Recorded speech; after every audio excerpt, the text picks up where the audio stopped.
perdananya nanti.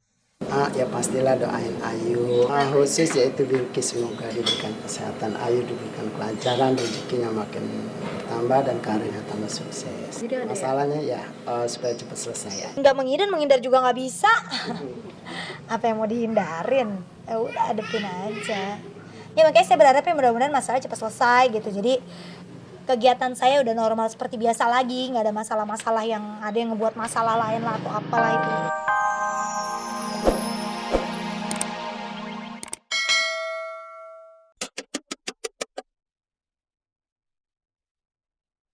Ayu Ting Ting kebingungan karena harus merawat Bilqis Humairah Razak tanpa bantuan Umi Kalsum ibundanya. Namun mengapa kebingungan Ayu merambat pada sikapnya yang tiba-tiba saja dingin dan tertutup? Apakah ini ada kaitannya menjelang sidang perdana perceraiannya nanti? Capek aja sih setiap hari gitu ya.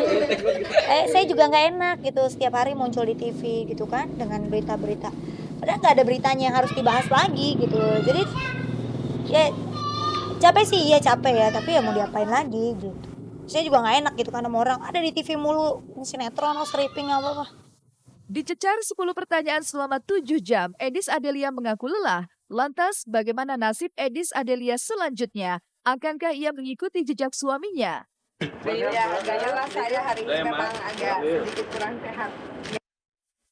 Pasca Shirin Sungkar mengalami pendarahan, seperti apa kondisi kesehatan Shirin saat ini? Benarkah jika Wisnu merasa sedih yang teramat dalam atas kejadian ini?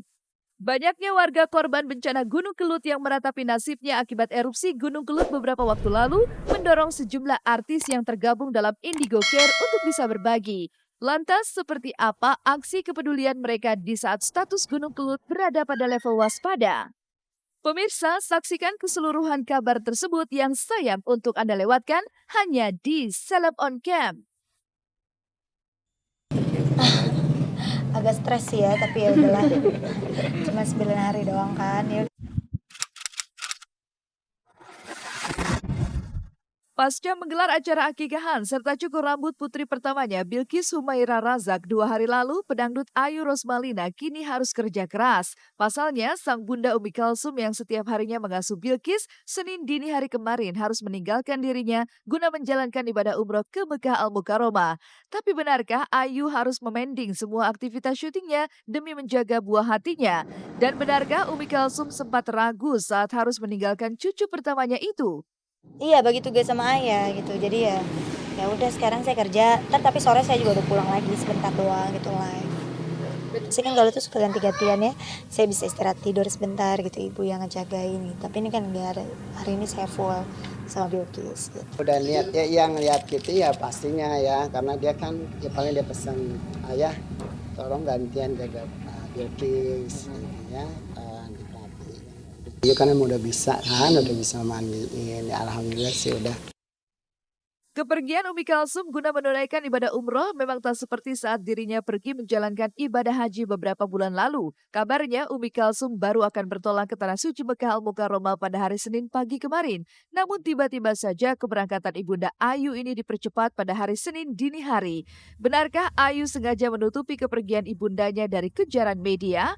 Lantas mengapa Abdul Rozak tak mendampingi istrinya seperti yang ia lakukan saat menunaikan ibadah haji? Iya ada kemajuan. Enggak dadakan ini udah lama.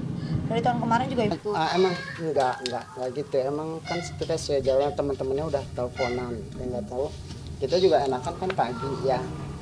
Pas udah semalam ditelepon Mama Ayu kata teman-temannya kita jalan sekarang, rombongan udah pada siap gitu ya udah.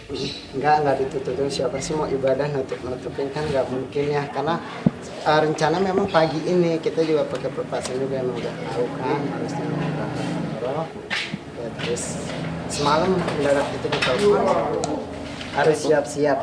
Ya udah kita harus siap-siap emang udah semuanya lengkap kok baik koper maupun apapun emang udah enggak emang ada rencana ibu kan emang dulu gitu kalau udah haji rezeki gitu kebetulan teman-teman pengajian emang ada yang belum berangkat udah lama kan hajinya ada udah 14 tahun baru ke sana lagi jadi ibu ditawarin gitu kata aja bu katanya ya udah ibu kalau ayah kan yang gantian insyaallah ayah ada rezekinya atau bukan. Iya, karena kan emang bareng sama teman-teman ngajinya gitu ya, rame-rame gitu.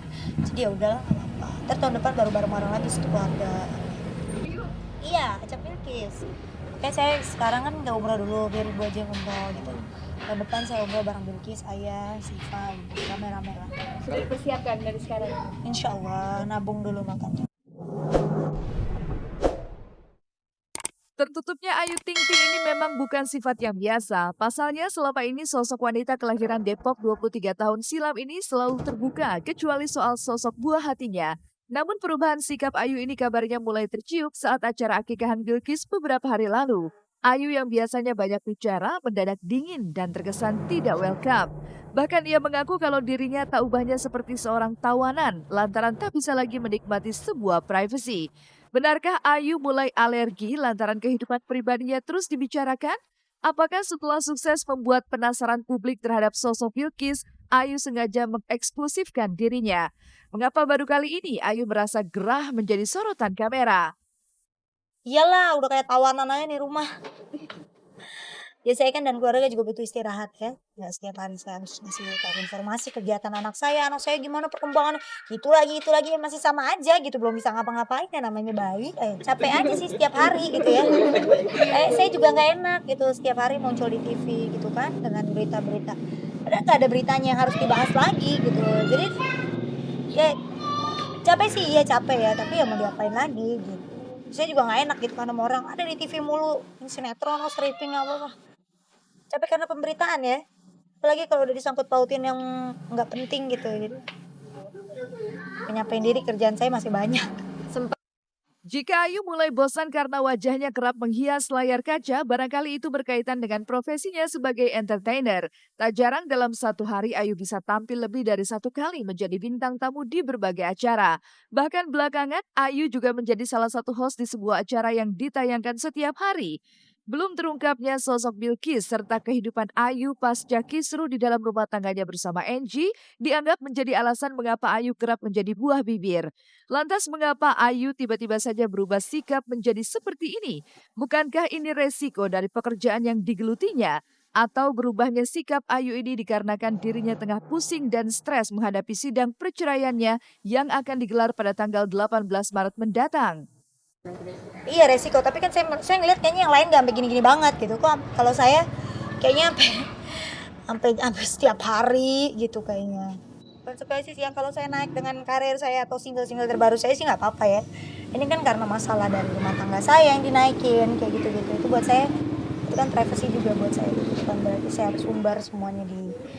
Sebenarnya sih saya nggak pernah ngumbar ya. Nggak tahu siapa yang ngumbar sebenarnya itu siapa yang ngomong-ngomong mulu saya nggak ngerti lah. Karena menurut saya emang udah nggak penting ya, saya nggak perlu ngeladenin orang-orang yang menurut saya udah nggak penting di kehidupan saya gitu. Buat apa gitu, mendingan cerita tentang karir saya ke depannya, kehidupan saya sama anak saya ke depannya gitu. Jadi saya udah nggak mau lagi namanya membahas-bahas.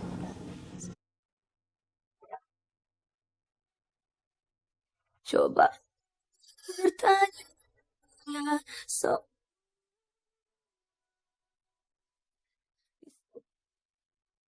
Sampai saat ini, status Ayu Ting Ting memang masih menggantung alias belum mendapat ketetapan secara hukum. Ayu sendiri berharap kiranya ia bisa segera lepas dari bayang-bayang Angie.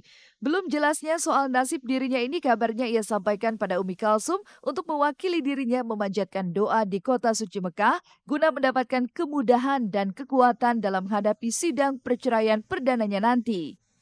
Ya pastilah doain Ayu. Khusus yaitu Bilkis, semoga diberikan kesehatan, Ayu diberikan kelancaran, rezekinya makin bertambah dan karirnya tambah sukses. Masalahnya ya supaya cepat selesai ya. Nggak menghindar juga nggak bisa. Apa yang mau dihindarin? Ya udah hadepin aja. Ya makanya saya berharap ya mudah-mudahan masalah cepat selesai gitu. Jadi kegiatan saya udah normal seperti biasa lagi, nggak ada masalah-masalah yang ada yang ngebuat masalah lain lah atau apalah itu.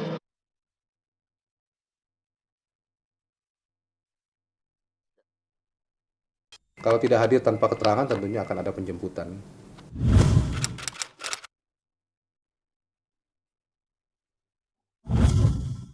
Akhirnya, pihak kepolisian batal menjemput Ronia Ismawati Nur Aziza alias Edis Adelia. Pasalnya, setelah mangkir 2 kali, Edis akhirnya bersedia memenuhi panggilan Polda Metro Jaya guna memberikan keterangan terkait penetapan dirinya sebagai tersangka atas kasus dugaan pencucian uang yang melibatkan Ferry Lutwangara Setiawan yang tak lain adalah suami Edis Adelia.